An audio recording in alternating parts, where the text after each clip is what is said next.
The laughter started before Arthur Pendleton had even finished reading the final line. It began as a low snort from Roland, the kind of sound a man makes when he has already decided the outcome of something and finds the formality of confirming it mildly entertaining.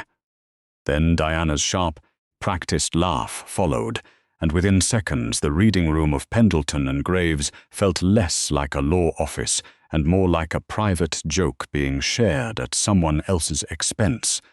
That someone was Lena Holt. She sat in the last chair at the long oak table, her hands folded quietly in her lap, and she did not look up. She had worn her good blouse, the navy one she kept for job interviews and funerals. It had a small iron mark near the second button that she had tried to hide by positioning her collar just so. Around her, the other heirs of Edith Hollow's estate wore clothing that had never seen the inside of a discount store.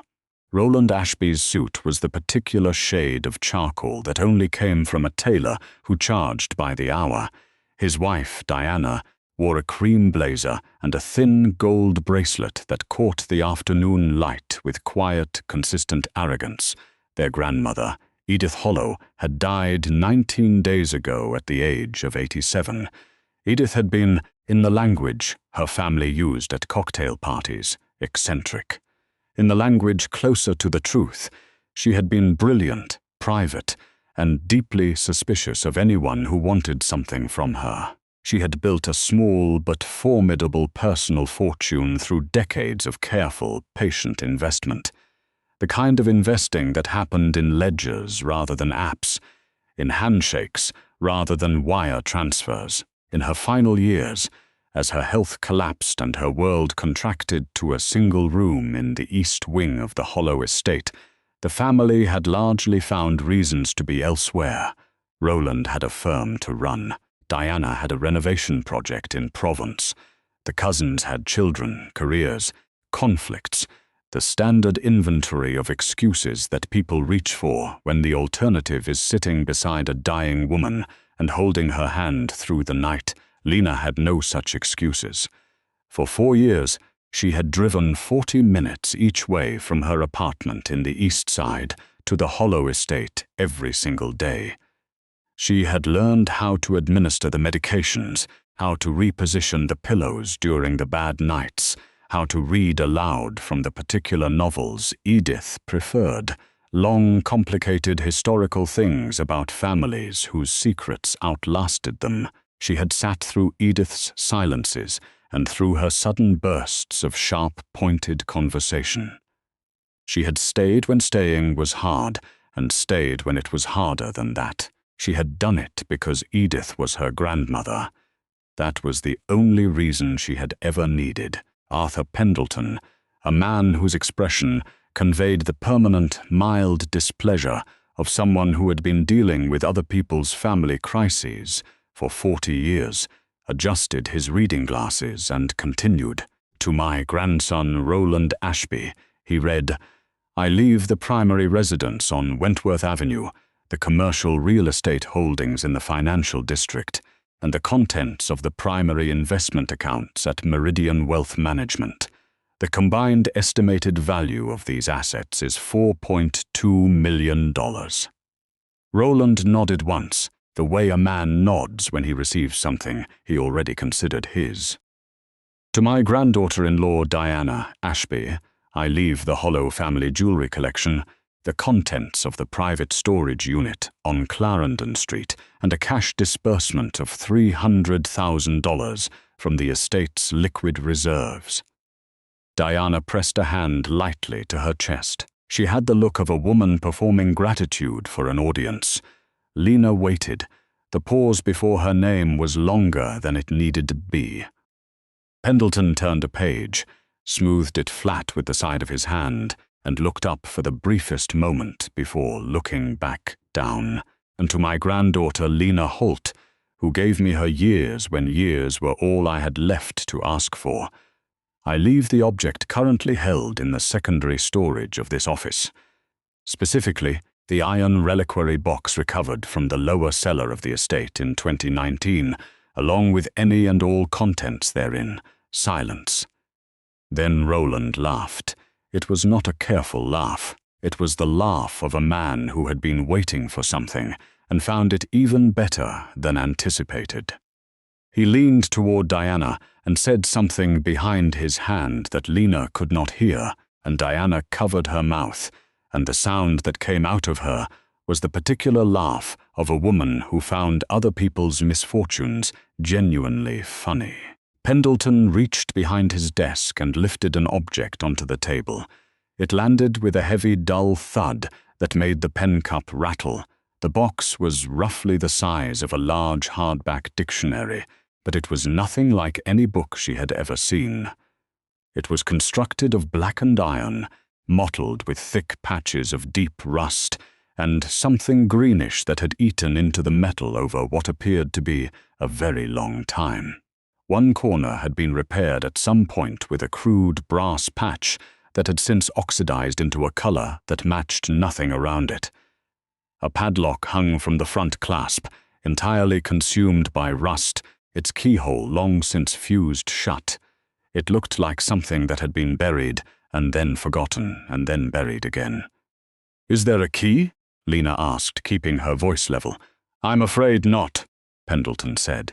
"Your grandmother delivered this to my office in this precise condition 6 weeks before her death. No key, no instructions beyond what was read." Roland stood, buttoning his jacket. "Well, Lena, I suppose this is what 4 years of bedpan duty gets you." He picked up his briefcase. "If you can't get it open, the metal might be worth something at a salvage yard. I'd offer to help with the bus fare, but you understand." Diana gathered her things without looking at Lena. "Don't be too disappointed, darling. At least it has character." They left. The room felt larger without them in it, and colder. Lena sat alone with the box for a long time. She thought about the last real conversation she had with Edith, 3 weeks before the end, on an overcast Tuesday afternoon, when Edith had been unusually clear and unusually quiet. She had taken Lena's hand and held it with a grip that was stronger than it had any right to be, and said, without context or explanation, "The ugly things are the ones worth carrying, Lena. Anyone can value something beautiful. It takes a different kind of person to carry something heavy and rough and look at it long enough to understand what it is."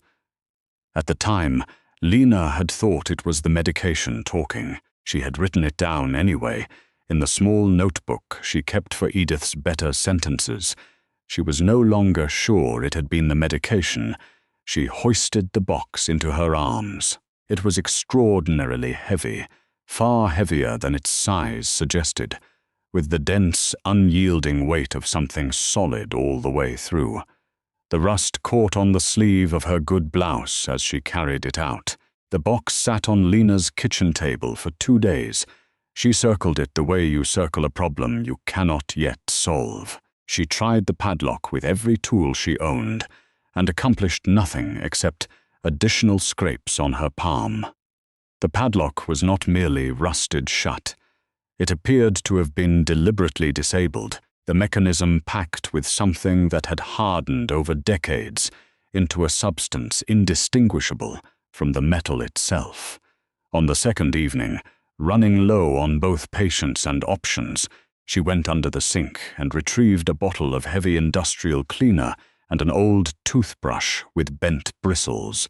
She sat down at the table and began to scrub. The grime resisted.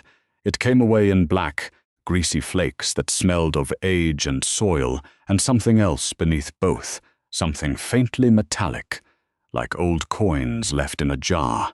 She worked the toothbrush along the surface methodically, the way Edith had taught her to do everything that mattered. Slowly, with attention, without expecting quick results. It was on the left side of the box, just below where the lid met the body, that the chemical cut through a particularly thick layer of oxidation and exposed the surface beneath. Lena stopped scrubbing.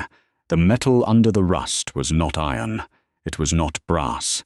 It was a dense, grey-white material with a particular quality of light, not reflective exactly, but luminous in a way that iron and brass were not. Stamped into this small cleared section, in engraving so precise it could only have been done by an extraordinary craftsman, was a crest, a double-headed falcon with its wings half spread, encircling a compass rose. Beneath the crest, in letters no larger than the print in a footnote, were 4 characters, VAHF. She stared at the letters for a long time. They meant nothing to her. She took 3 photographs with her phone, wrapped the box in a clean dish towel, and put it in her canvas bag. Marsh and Son Fine Antiquities occupied a narrow townhouse on Bellamy Street, wedged between a wine merchant and a framing shop, announced by a single brass plaque so small and understated that most people walked past it without registering it existed. Benedict Marsh had run the business for 31 years, following his father and his father's father in a line of expertise that stretched back to a man who had once catalogued the dispersed contents of a minor German principality.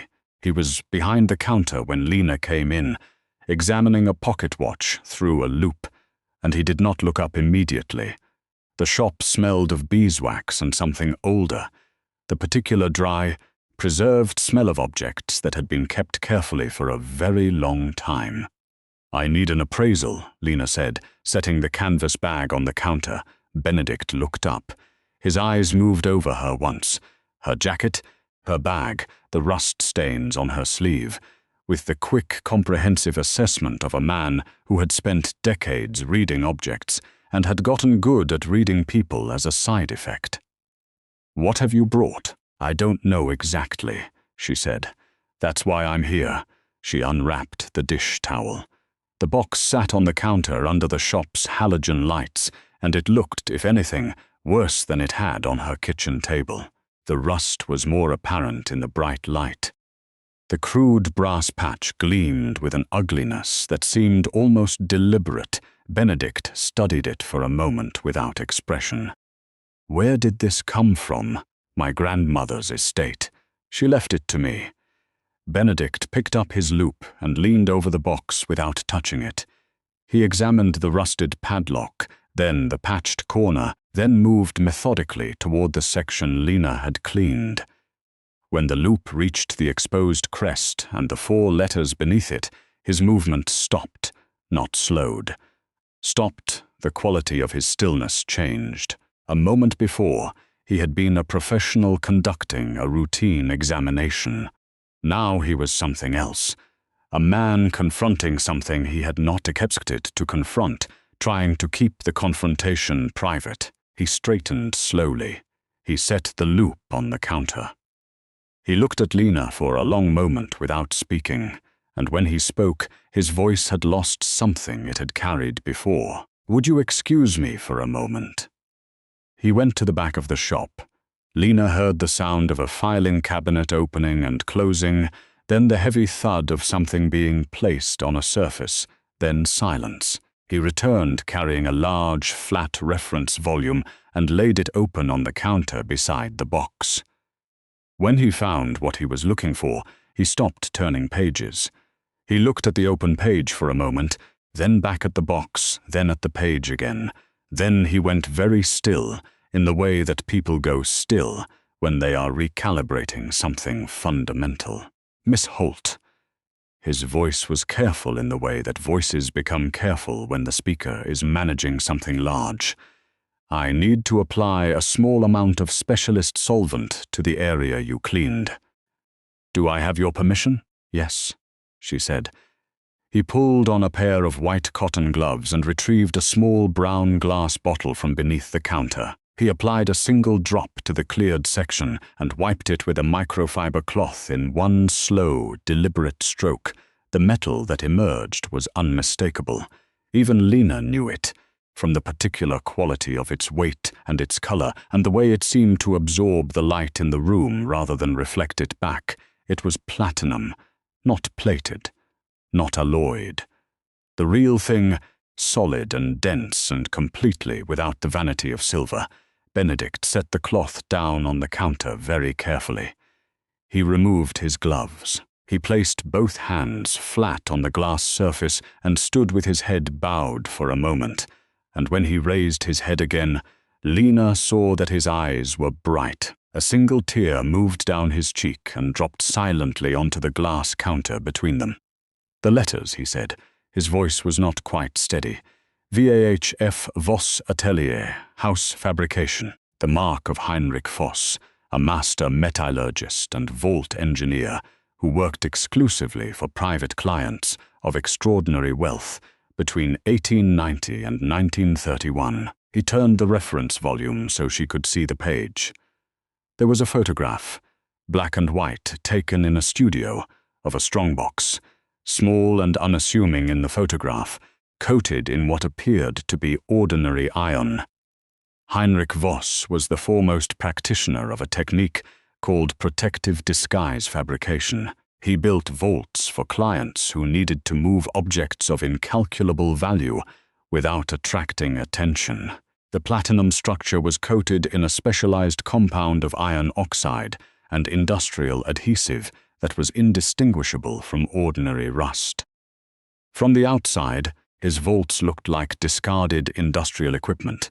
They were designed to be ignored, to be dismissed, to be left alone by anyone who evaluated them by their surface. He looked at Lena. The raw platinum alone, at current market value, would be worth in the region of $400,000, but that is not why my hands are shaking. He paused. The Voss Atelier produced 11 documented strongboxes in their entire operational history. 10 have been accounted for. The 11th has been listed as missing since 1931. He touched the edge of the box. "Until today, what was it made to carry?" Lena asked. "That," Benedict said, "is what we need to find out."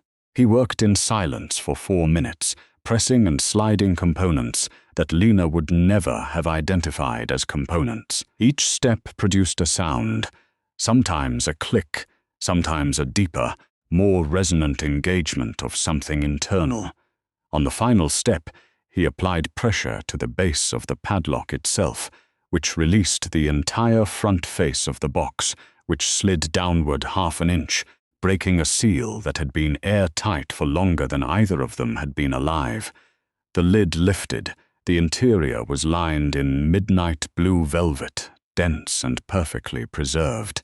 Nestled in the velvet were 3 items: a pouch of dark green silk tied with a gold cord, a document folder of oilskin sealed with a wax impression, and an envelope, ivory with age at its edges, bearing a seal in deep red wax, the Hollow family crest, written on the front, in handwriting that Lena recognized without needing to think about it, was a single word. "Lena," she opened the letter first. "My dearest Lena, if you are reading this, it means you did not throw away something heavy and ugly, simply because everyone told you it was worthless. I always knew you wouldn't. It is the quality in you that I admire most, and the quality your cousin Roland will never understand, because Roland has never in his life carried anything that cost him something. The silk pouch contains 11 unset diamonds. They were purchased privately, in cash, over the course of 30 years, beginning in 1987. They have never appeared in any financial document, any tax filing, or any estate record. The largest is 4.1 carats, flawless, colorless. A certified gemologist, ask Mr. Marsh.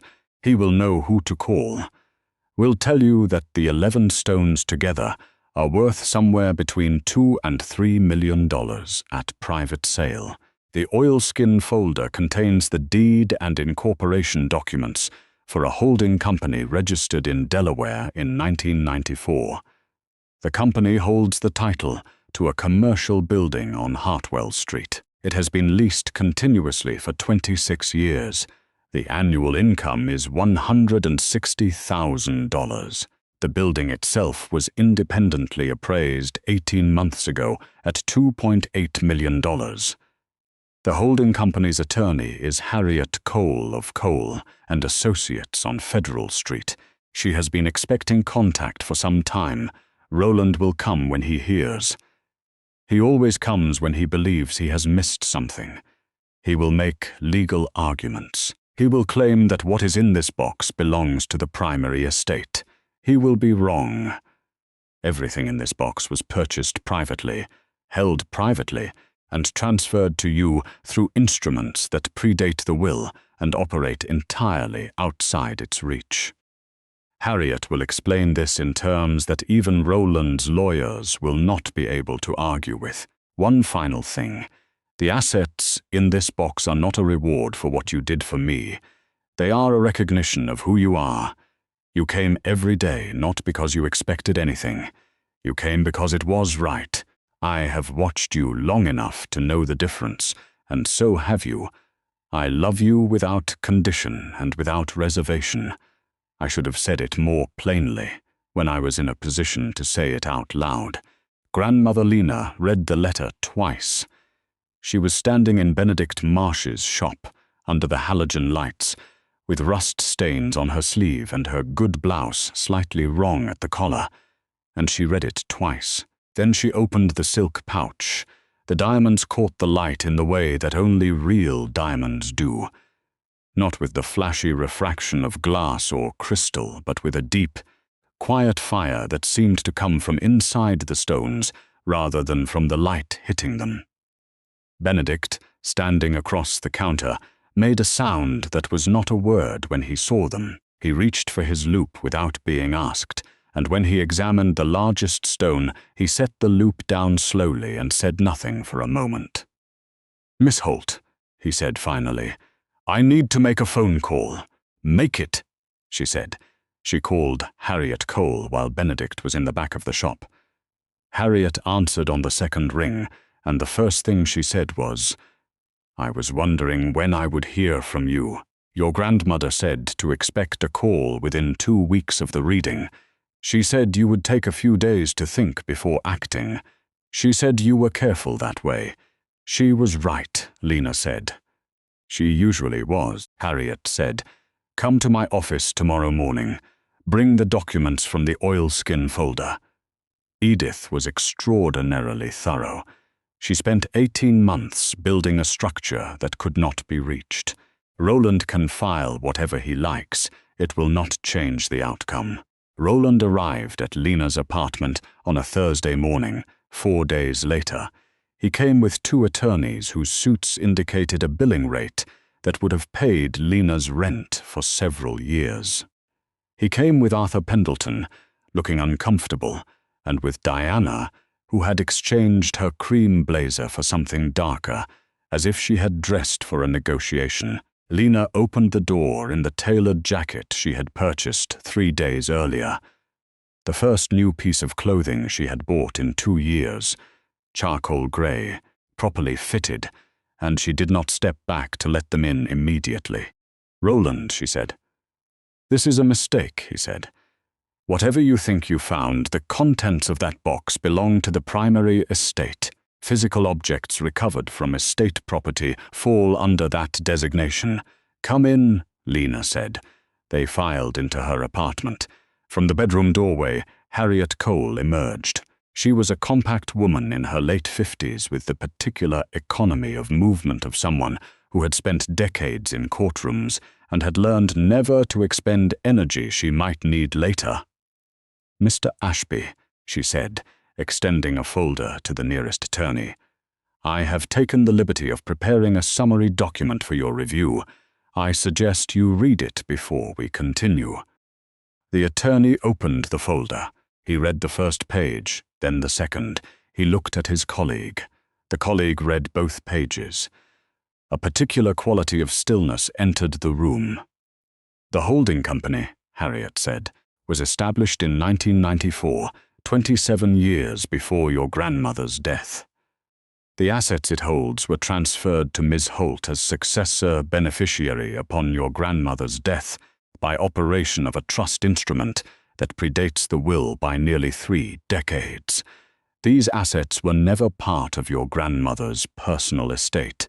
They cannot be reached by the will, contested or otherwise." "The diamonds," Roland said, "were purchased privately over 30 years in cash with no documentation connecting them to any estate filing. They were gifted to Ms. Holt in a private instrument executed in your grandmother's presence and witnessed by 2 independent parties in 2021.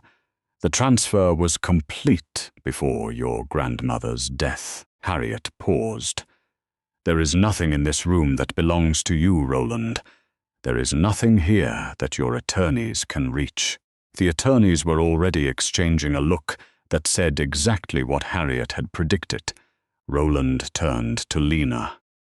Something in his face had changed. The confidence had not disappeared exactly, but it had thinned, and what showed through it was something raw. She planned this, he said. It was not quite an accusation. It was closer to the sound of a man understanding something for the first time. She planned everything, Lena said. She always did. You just weren't paying close enough attention. Roland left without another word. Diana followed without looking at Lena. The attorneys packed their briefcases with the brisk efficiency of people who needed to revise their billing estimate.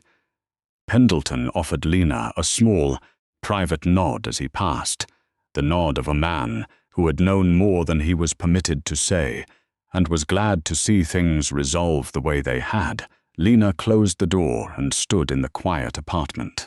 On the kitchen table, the Voss strongbox sat in the afternoon light. It looked exactly as it had always looked, blackened and rough and impossibly heavy. It looked like something worthless. It looked like something a person with sense would leave behind. She thought of Edith's hands gripping hers on that last Tuesday. She thought of the words she had written down in her notebook without fully understanding them. The ugly things are the ones worth carrying. She picked up her phone and called Benedict Marsh to confirm the appointment he had arranged with the specialist gemologist for the following morning. Then she sat down at the kitchen table, rested her hand on the cold surface of the old iron box, and allowed herself, for the first time in 4 years, to feel something that was not exhaustion. 6 months later, the Voss strongbox was on permanent loan to the city's historical museum, housed in a climate-controlled case, with a small plaque beside it that described its provenance and construction without revealing the name of the private collector who had agreed to the loan arrangement. The Hartwell Street building continued to generate its income. The diamonds had been sold at a private gemstone auction to a collector in Geneva. Lena had paid off every debt she carried, the student loans, the credit cards, the medical insurance arrears from the 4 years she had spent without proper employment, and had returned to her graduate studies at the university where she had left off, 4 years older and considerably clearer about what she wanted from the work. Roland's inherited portfolio, it emerged over the following months, carried liabilities that his grandmother had quietly arranged over the final 2 years of her life. Margin calls, leveraged positions, a commercial property entangled in a regulatory dispute that consumed attorneys' fees faster than it generated income. He did not lose everything, but he lost enough that the life he had expected to continue without interruption required significant revision. He did not contact Lena. She did not contact him on the morning she submitted her first chapter back at university. Lena walked home a longer way than necessary, past the street where Edith's estate stood. The house looked the same from the outside, solid, old, a little severe, the kind of house that did not invite casual inspection. She had learned, over 4 years of being inside it, that the house was not what it appeared to be from the street, that it was warmer inside than the facade suggested, that it held more than it showed. She had also learned that this was true of most things worth knowing. The ugly things are the ones worth carrying. She had carried one. She understood the sentence now in a way she had not when she first wrote it down.